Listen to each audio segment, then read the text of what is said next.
Talking Text and Meralco Bolt 43-33, a 10-point lead para sa Tropang Texters as two streaks collide. 4-game winning streak para sa Meralco, kupunan ng sa Talking Text. Dalawa naman para sa kupunan ng Meralco, but it seems nanganganib yung streak ng Meralco rito, Jason. And because they're struggling in offense today, speaking of Meralco, they just couldn't get anything going, especially in the second quarter. They were okay start of this game. And then Talking Text found their form, especially with that second unit. Ang problema, yung second unit ng Meralco, wala silang masyado nakuha dito. Well, pag-usapan po natin mga kaganapan ng dalawang quarters. Nung una, it was a house on fire sa pagsisimula ng kupunan ng Meralco. Tallying an early 9-2 lead dito sa laban na ito. Pinamunuan ng kanilang import, Brian Butch, with two early 3-pointers. Ito yung kanyang mga dalawang pabording po na 3-pointers. But when players off the bench ng kupunan ng Talking Text ang pumasok, itong si Jason Castro nagsimula ng apoy para sa kupunan ni Coach Norman. Nag-iba na po ang kwento. That's why the first quarter actually ended with Talking Text leading by 4. Yeah, they were up by 4 because of the bench. Look at the bench, 18 points. Brian Butch led Meralco on the other side with 12 points. At taas ng field goal shooting ng Talking Text, 56%. That's why they were able to go up to 28 points. Second chance points, also a big telling factor there para sa Talking Text. And the only reason kung bakit yung Meralco in that first quarter getting a lot of points off turnovers. A different story altogether para sa kupunan ng Meralco in the second quarter. At sapagkat nagtuloy-tuloy na po ang init nitong evenly distributed offense ng Talking Text. Nakita natin yung tres doon itong si Ronnie Delvio Campo. Although he'll be hobbled with the 3 personals, kaya nagpahinga din itong si RDO. Pumawi itong si John Wilson, pero yung mga score na yan ng Meralco panaka-naka sapagkat itong si Larry Funacier, siya ang nagbida simula ng first quarter, patuloy dito sa ating second quarter. Kaya yung binabanggit natin kanina na 9-2 start ng kupunan ng Meralco. In the entire second quarter, 9 points lang kanilang naitala. That's John Wilson accounted for 5 of those. Actually, only 2 guys scored for Meralco in that quarter. On the flip side, Talking Text 7 players scored dun sa 15 na yan. So, ibig sabihin, yung isa 3 points, yung isa pag 2 na lang yung iba. Field goal shooting not very good for both teams in that quarter. Both teams pinuntahan ng ating kasamang Risa Diaz and he has a report on this. Brother, from the Meralco Bolts, nung first half daw talagang nagswapangan sila. Ang prueba, 4 lang ang kanilang assist and that's why they're struggling on offense. More so, natakam daw masyado in taking threes kaya hindi daw sila nakakapunta sa line. Ang sabi ni Coach Ryan Gregorio, we have to regroup, we have to build back our confidence on offense by playing better defense. Now for Talking Text, Tropang Texters, ang sabi ni Coach Norman Black, they started off on 3 turnovers. Meralco capitalized on that. Kaya ngayong third quarter, they would have to take care of the ball better. Bantayan itong si Brian Butch. No problem kahit foul trouble si RDO as long as Kelly and Baclao would play at the same level. Rado? Well, salamat Risa. And on the bright side for Meralco, partner, 10 puntos lamang itong kalamangan nila, though they only scored 9 in the second. And that's the good side. If you're Meralco, you're expecting at some point, iinit rin yung mga players mo. They're gonna start making shots. And when you start making shots, you're hoping that's the proper run that they're looking for. And this might be the start of it. Ito si Brian Butch opting to go to a higher percentage shot sa low post. May foul pa siya makukuha dito na Harvey Gary. You better go to low post if you have a 7-inch height advantage. And he's able to make use of that height advantage right there. And the emotions para dito kay Brian Butch. Patuloy niyang ipinapakita dito, completing the 3-point play. And all of a sudden, ito, 7 puntos sa lamang ang namamagitan sa kanila to again start hot dito sa third quarter. Ryan Reyes ang magbababa ng bola and finally finds Jason Castro at swings it back dito kay Ryan Reyes. To Harvey Carey, 47-footer. Pumasok yun. Brilliant part of Harvey Carey. Nakita niya bumump yung bumabantay sa kanya na si Cliff Hodge. And because Cliff Hodge bumped the guy that was cutting underneath, ang laki na ng puwang para dito kay Harvey Carey sa ibabaw. Again, Brian Butch looking for his way at the low post. But Cliff Hodge will attack. Was stopped there by Harvey Carey. Ito, kumakarin pa sa Talking Text. Ryan Reyes to Jason Castro. To the street, King Kelly Williams. Wala yung kanyang tira, but recovery for Kelly Williams. That time, pumasok yung left-hander. Offensive rebounds para dito sa Talking Text. They've done a good job of getting offensive rebounds, especially in that first quarter. Doing it again here in the third. 3 yellow shirts in that play. para makuha yung offensive rebound. Ryan Reyes, nagkasalabitan sila doon ni Gary David. Ryan Reyes will be told only his first in the ball game. 14 seconds shot clock. Currently, this is the biggest lead of the ball game para sa opponent ng Talking Tex. An 11-point lead at 47-36. Kamiwangwang itong si Brian Butch. On the other side, it's Ryan Lugnatan using the right. Muntik paabutan ng 24. Kakaripas ni si Jason Castro. But a preemptive foul being given there by Anjo Karam. That's a good foul. Cannot allow Talking Tex to get on the fast break. Pagpasta po natin itong galaw ni Brian Butch sa ilalim. Very cool. Under pressure. Hatid po sa inyo yan. Preston Coolant. Always cool under pressure. Protects against overheating. Trusted by 8 out of 10 drivers.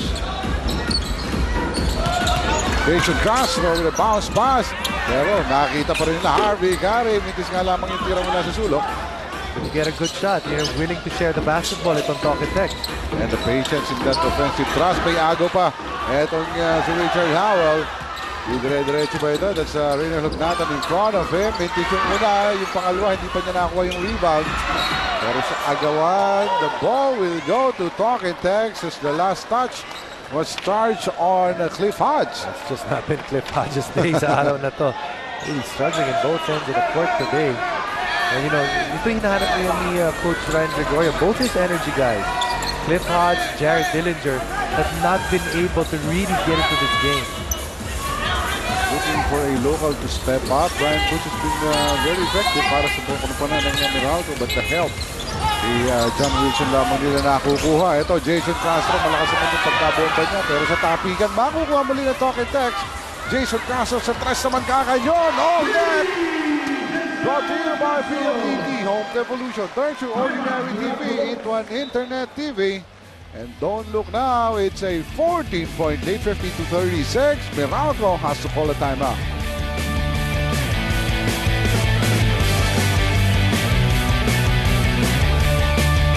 Shot, that's why yung sinasabi nga natin, ang hirap pantayan ni Jason Castro because of his ability to create shots from different spots on the floor. You see his numbers with 12 and 3.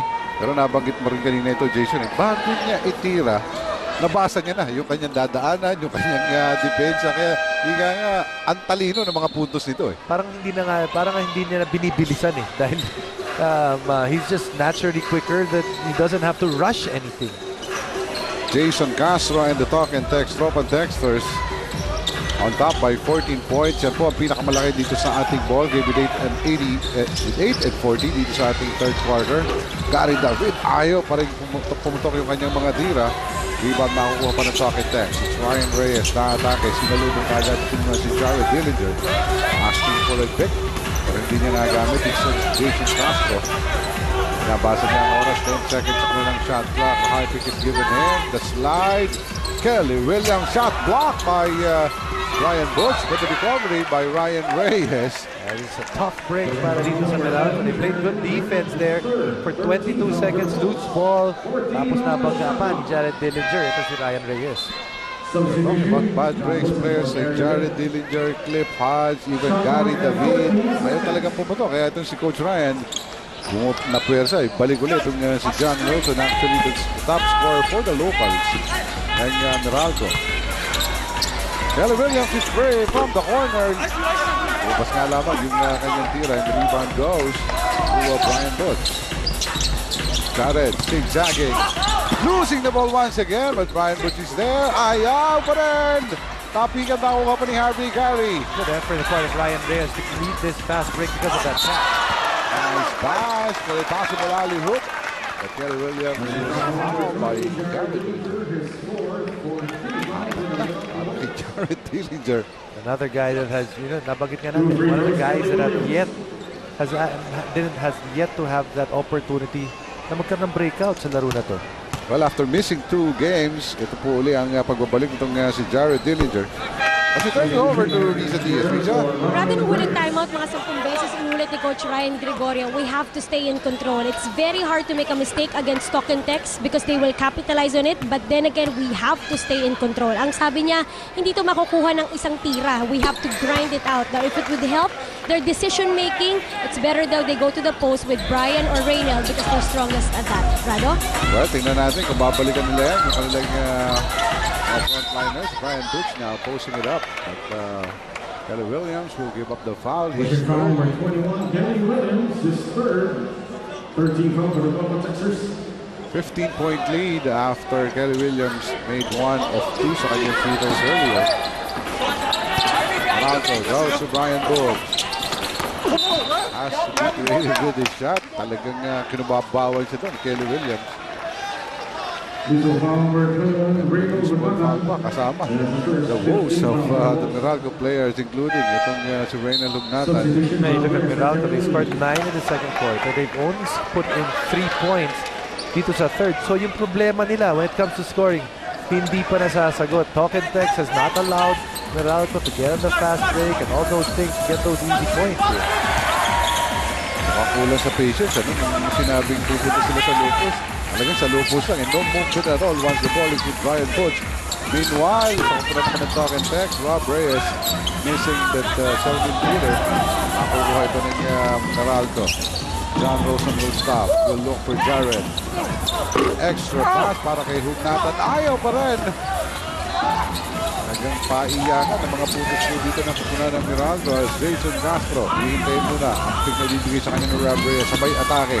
Ang pasa nakita ka na lang yung ball. Balik kay Larry. From a short goes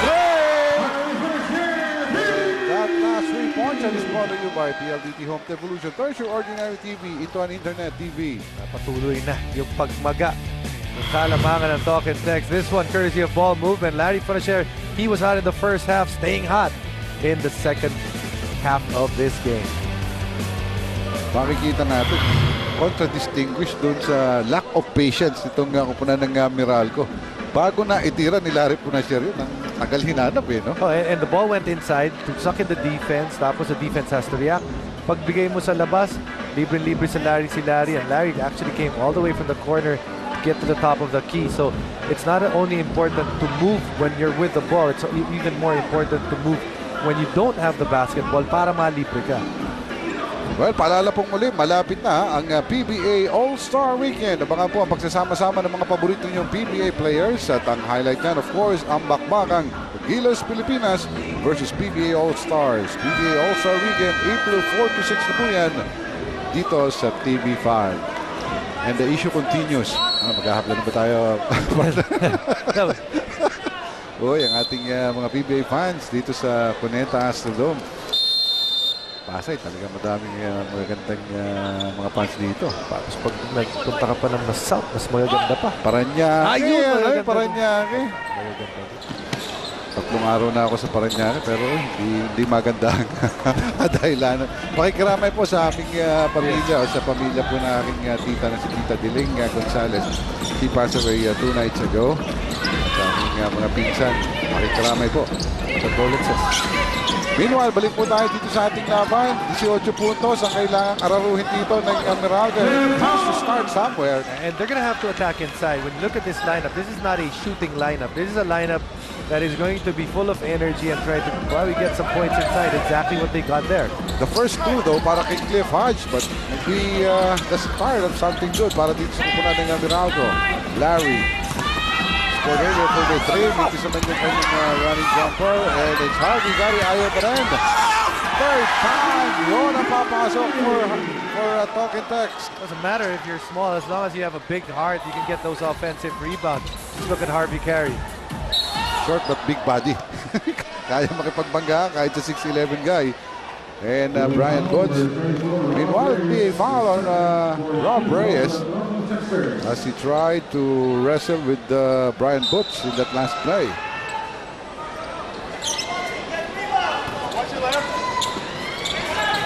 Still an 18-point lead para sa kupunan ng Talk and Text. Nakikita ito si John Wilson. Both shot. Kapos yun, makukuha pa ni Howard. Immediately, tatakbo itong mga taga-Talk and Text. Larry Fonacier. Tatlo naman yung sumalubong sa kanya. He'll wait for Howell. Howell, ito. Kawawa naman ba siya? Hindi. Tuloy na against Rob Al-Husseini. Will use some muscle pero tatlo yung sumalubong sa kanya. 8 seconds na lamang. Kailangan gumawa ng paraan ito si Jason Castro. Pagsagitsik niya, nakita niya ito si Harvey Gary. This game with a three-point shot. Good defense of Meralco. A good help on the part of Cliff Hodge to close the driving lanes para dito kay Jason Castro. 5 minutes and 7 seconds. Mahaba pa po. Third quarter pa lamang tayo. But yung 18-point lead, hindi lang namamaga para dito sa ating talking text. John Wilson, gahanap rin na sagot. Hindi lang magkatambak sa kanila. Mawawala yung bola. At last match, sa talking text defenders, Coach Ryan sabi na Because what Coach Ryan wants to see is ball movement. You can't beat a good defensive team by playing a lot of one-on-one. You can have some success, but you ultimately will not have permanent success. Big one, Cliff Hodge pounding it inside Mason, but Brian Butch was there for third serving. Yun ang pumasok. 56-40. Unti-unti nang nakakascore itong Meralco, but really their shooting has been miserable starting in the latter part of the first quarter. Look at the energy, the effort of Harvey Carey. That's another offensive rebound. That's 3 already in this quarter alone. Harvey Gary will once again deliver against 3 defenders. You see the heart of this player, even using the left. Kung makita niya, tatlo na yung sumalubong sa kanya. Ito yun, Rado. Binigyan mo yung pagkakataon. Team mo with an offensive rebound. The ball goes back to you, and you're rewarded with a 3-point play opportunity. Ganyan po ang ating Mariwasa. Quality play. Hatid sa inyo ng Mariwasa Tiles. Looking for quality tiles. Cross only Mariwasa. Uncompromising quality. 19 na ito. After that bonus free throw by Harvey Gary, Meralco extra pass with a big man, Rama Al-Husseini doing the reverse and tally his first 2 in the game. Not a lot of assists we've seen from Meralco, but that one is a good one coming from Brian Butch. That's not the first time. I believe that's his second assist of the game. Howell was blocked by Rama Al-Husseini. At ito, atake nito si Jared Dillinger against Rob Reyes. Jared Dillinger will score. And the foul will be charged against Rob Reyes. Pangatlo na ito for Rob Reyes. There's just a ton of energy, guys, para dito ang nasa side para sa Meralco. And they're just gonna keep on attacking. Mini run for them dito sa quarter na to. That's why itong Meralco, no reason to actually give up this early. Sapagkat madami, napapagkunan din ito ng sabi mo, mga energy guys like Jared Dillinger, Cliff Hodge, both players inside. Ito si John Wilson, ang dito ang kasama si Rob Al-Husseini and Brian Butch. Jimmy at the point. Harvey. Confidence in Harvey Gary in this quarter. And itong Meralco went to zone defense, felt that maybe there's not enough shooters on the floor para sa talking text. Harvey made them pay. 11 points for Harvey Gary. Brian Butch, running jumper is no good. Makukuha ito ni Howell. Jimmy Alapar, nakakaripas. Nakita niyo si Larry Punacher sa kanyang likuran. But Jimmy babalik kay Howell, who will barrel his way inside. And that's an easy goal for him. That's just because of good spacing, because Jimmy was able to step back and make the defense expand once again. Howell just cut ball side. Nice pass on the part of Jimmy to lead to that layup. You've seen that all 3 quarters. Itong napunan Lock and Text spacing very well. Being very patient. Looking for the double guy. Nag-ditch ko na nga ng Alco. Ito pagpupot na ng offensive. But Brian was there. Will be free for the two-handed flush. 16 big boys for the big guy, Brian Butch. Isa sa mga kumikinang aspeto ng laro nitong nakukunan ng Meralco. Obviously needing some help from the locals. Jimmy spotting Larry for a shot for 3. Malakas yan, but itapigan. It would be last touch on Richard Howell. Well, Tropa Texas will call a timeout here, though they're still on top by 16 big points. 63-47. 2 minutes and 13 remaining here in the third quarter.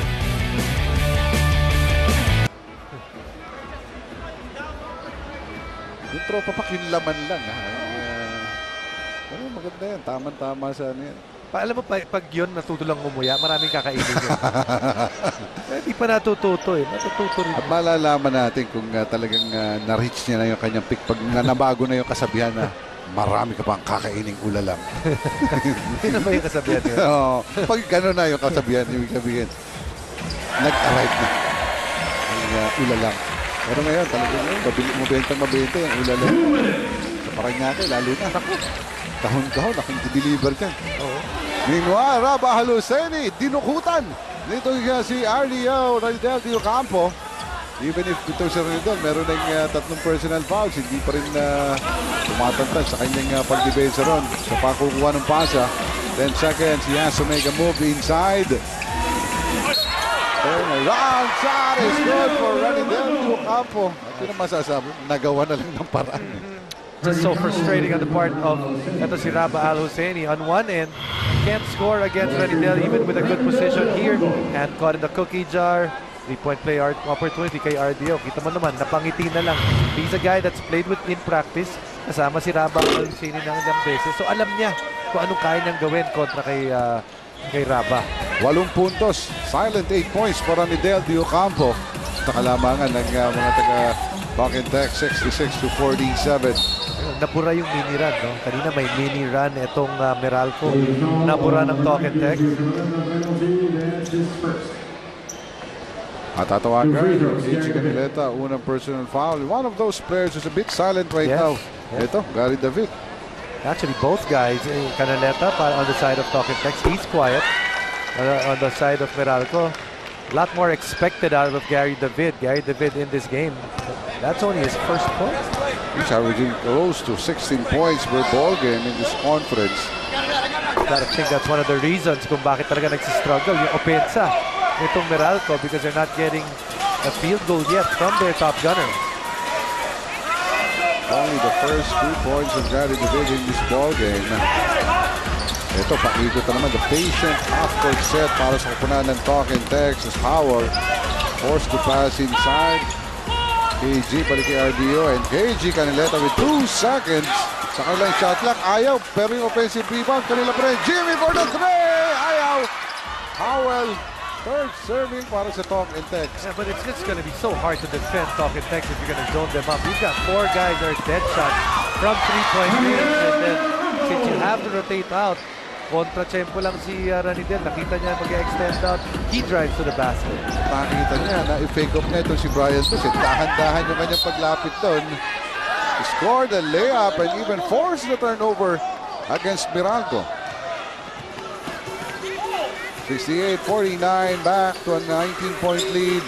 Ranidel de Ocampo patiently looking for the open guy. They go back to Jimmy. Jimmy Alapag, 11 seconds sa kanilang shot clock. Tigel, makikita si RDO, fake from the outside. Nasapan mula sa likuran ni Jared Dillinger.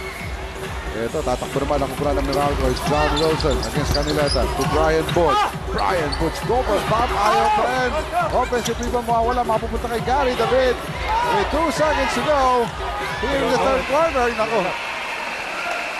Napatigil na lamang kami dahil talagang kahit si Jared Dillinger, hindi niya alam, paubos na ang oras. Kaya matatapos ang ating third quarter. It's a 19-point lead para sa kupunan ng Talking Tex at marami nagbida dito sa tropa. Larry Funachel, kanyang tres, the penetration of Jason Castro, Jimmy Alapag with his own version ng kanyang opensiba. Harvey Carey was hot here in the third quarter. And of course, itong si Ranidel de Ocampo, in the dying minutes of the third quarter, he continues to score. And this quarter is all Talking Tex, 68-49.